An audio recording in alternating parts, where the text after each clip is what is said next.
আজ আন্তর্জাতিক বাংলা ভাষা দিবস, কিন্তু বনগাঁ সীমান্তে মন খারাপের ছবি। 21শে ফেব্রুয়ারি আজ আন্তর্জাতিক ভাষা দিবস, কিন্তু ভাষা দিবসেও মিলল না দুই বাংলা। বনগাঁ সীমান্তে মন খারাপের ছবি। নোম্যাডস ল্যান্ডে হলো না সৌহার্দ্য বিনিময়, হতাশ ভাষাপ্রেমীরা। এই বিষয় নিয়ে বিস্তারিত তথ্য তুলে ধরেছে আমাদের প্রতিনিধি উৎসব মণ্ডল। আন্তর্জাতিক ভাষা দিবসে চেনা পেট্রাপোল যেন আজ বড্ড অচেনা। এই দিনে মূলত গোটা বছরের যে ছবি থাকে বিএসএফ এবং বিজেপির যে পহরা, সেটা মূলত মলিন হয়ে যায়।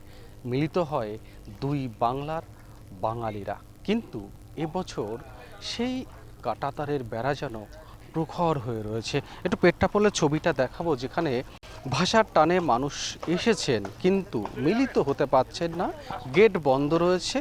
বিগত বছর থেকেই মূলত এই ভাটাটা দেখা গিয়েছে যে বিগত বছরও সেইভাবে এখানে কিন্তু ভাষা দিবস উদযাপন হয়নি। বাংলাদেশের যে অস্থির পরিস্থিতি, সেই অস্থির পরিস্থিতির জন্য ভাষা দিবস কিন্তু আলাদা পালন করা হয়েছিল। এই দিকে যে পেট্রাপোল থেকে বনগাঁর দিকে কিছুটা সামনে গিয়েই বনগাঁ পঞ্চায়েত সমিতির পক্ষ থেকে গত বছর এখানে ভাষা দিবস উদযাপন করা হয়েছিল, কিন্তু এবছর সেটাও হচ্ছে না।